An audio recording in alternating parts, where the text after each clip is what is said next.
Hello, folks. Welcome to the newest installment of What I Am Reading. And in this case, I am reading the three-part Superman Aliens series.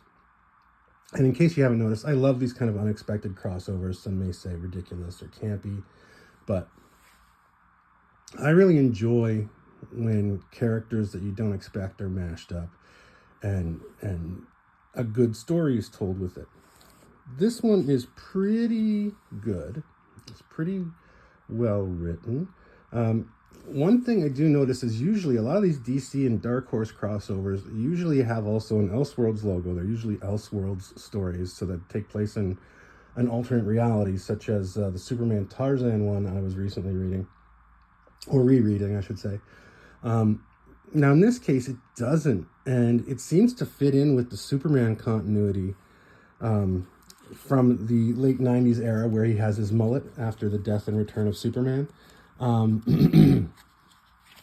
So this is really interesting. I just want to check the year. So 95, okay, July 95. Written by Dan Jurgens, illustrated by Kevin Nowlan.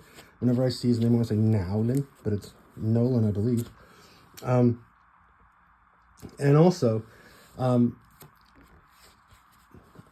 the story works, and I find for the most part the artwork really lends itself well to the story as well. It's, subdued, more traditional coloring, not so much the over-rendered 3D detailed coloring that's more common in modern comics now.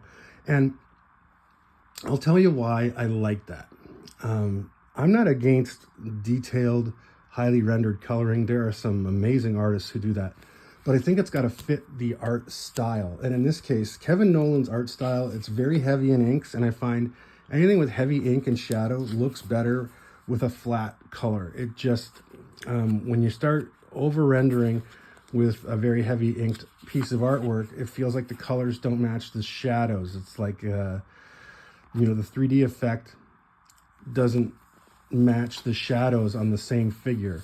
So that's what I like about this, is it's a simplistic coloring style, which, at one time this would be have been considered a detailed coloring because it had multiple levels of shade. But anyway, something else I notice about Kevin Nowlan's work is I feel like he likes to push and pull the facial features and expressions and anatomy of his feature characters more than his supporting characters. For example, Superman and this character, who I'm not going to name because I don't want to ruin anything for you if you haven't read this yet.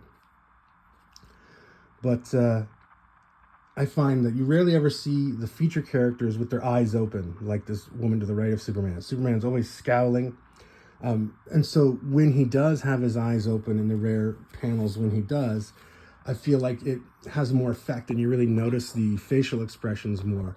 I'm suspicious, I think rightfully so, that this is a conscious thing that Kevin Nowlan does in his work, where he, pushes the anatomy and expression with the feature characters more and keeps things more subdued with facial expressions and anatomy for supporting characters. So what's interesting about this is that I have read some other Aliens crossovers recently that fit into the universes of the characters that we're crossing over with without having to be an alternate reality or a time travel story. And this one seems to fit that too. I'd have to do a little bit of research to see if it fits the continuity of the supporting characters from Superman. If so, it's very, very well done. Again, I don't want to give away anything, but it's really the supporting characters that I'd have to go back and reread some of the Superman comics from the time to see if this actually fits into the Superman continuity. It seems to for Superman himself. I'm just not sure about some of the supporting cast. But it's a very interesting premise. And Superman, he's in space. He's discovered a lost city from Krypton, but it happens to be overrun with aliens, and he's trying to find fellow survivors of his home planet, trying to make a connection that he can't with humans and on Earth. But of course, aliens are a problem. And there is a lot of angst going on. Superman's trying not to break his code of not killing his adversaries or his enemies, but aliens really don't listen to reason, and they really don't stay down when you beat them. So he's kind of struggling with the idea that he may be forced to have to kill these other sentient alien beings because his own life and the life of some other surviving Kryptonians is in jeopardy. So again, really cool series. I do think that Dan Jurgens did his research on both properties. Sometimes you'll find in these crossovers that you're not sure where it would fit in because, you know, maybe the writer didn't totally read up on it, all of the content and all of the previous stories.